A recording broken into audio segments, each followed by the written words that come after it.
what was I saying? Oh, right. My girls are in urban settings, so they forage on all urban yards, and I don't move my girls. They stay put. They stay where they are.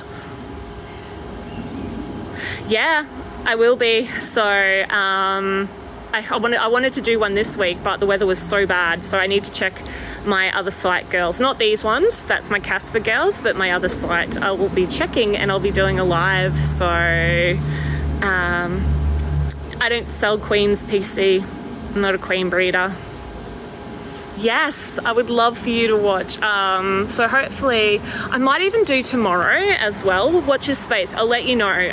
It all just depends every day. It depends on the weather. It's just, if it's windy, I won't get in.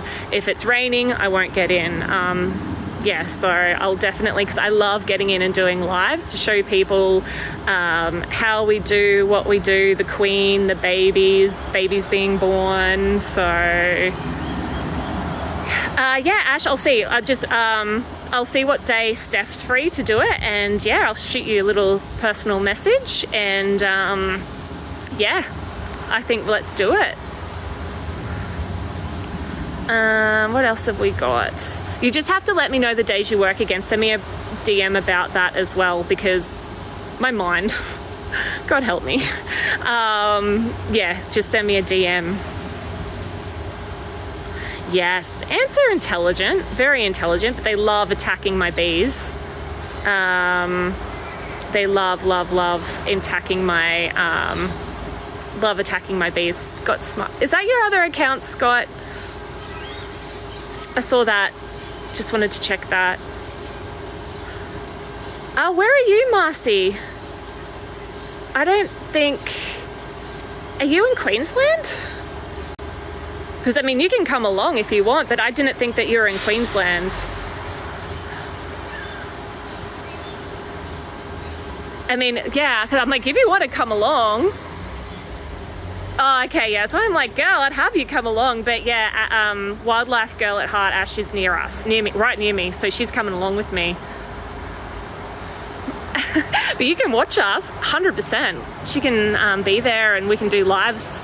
I'd love for her to be there, so... But anyway, I haven't showed you my girls yet. Yeah. No, I'll have a stand for that. You're going to be holding frames and helping me get in the hive. So that's what I'll be doing. All right, I'm going to flip my camera over, guys. So look at the girls. And they're just like, so this is, so these are my girls. I've had to close this entry point because Fatty Bazza, the water dragon, kept snacking. It's really smart, Fatty Bazza. So I've popped these down to the side. This owl cops it from Fatty Bazza. Absolutely cops it.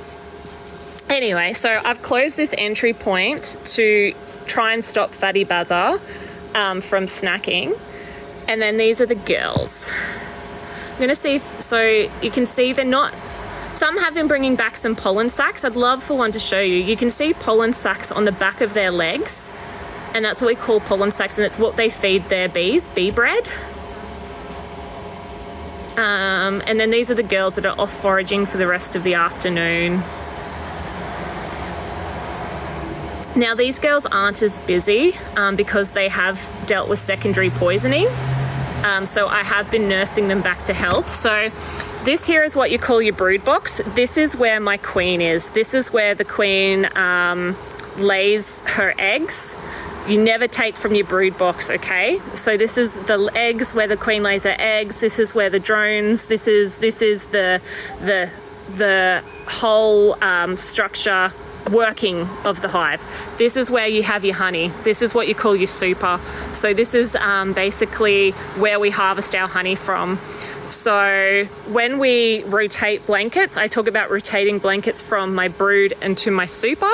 So you've got, it's kind of hard to explain, but when I get into a beehive, I'll be talking about brood box and honey super. So that's just kind of what I wanted to say. So this is where the queen lives.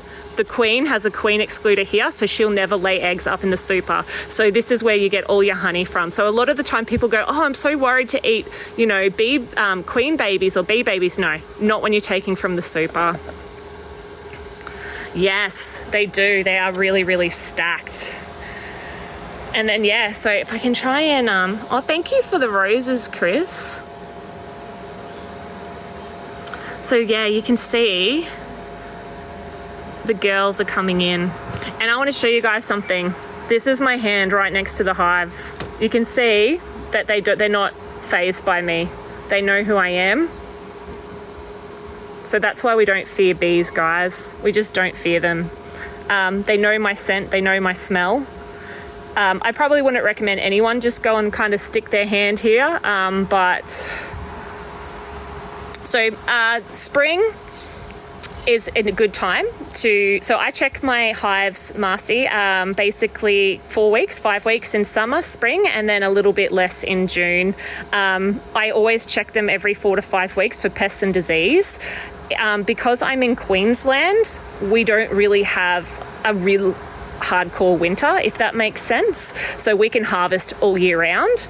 But if you're in like colder parts like Tasmania or where it snows, you literally winter them down and leave them alone. So as I'm Queensland, I can harvest all year round, but also remembering honey is also their food and their insulation. So we don't want to take too much from them. So I literally check them 5 to 6 weekly, and then I just go from there.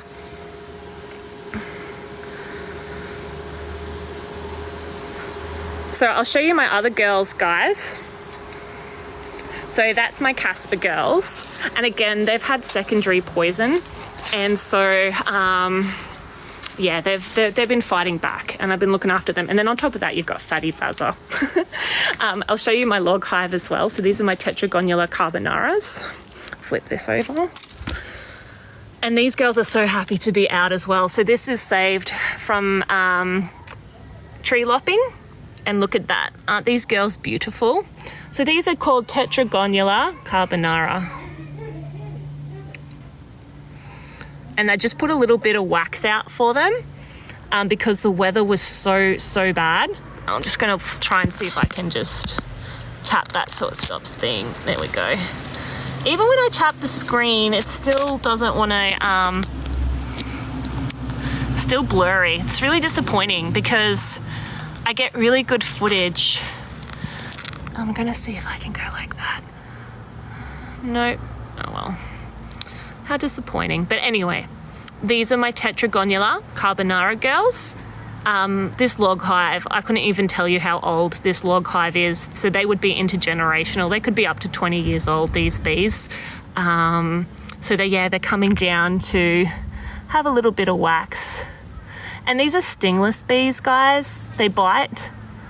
Doesn't mean that they don't defend their hive. They got some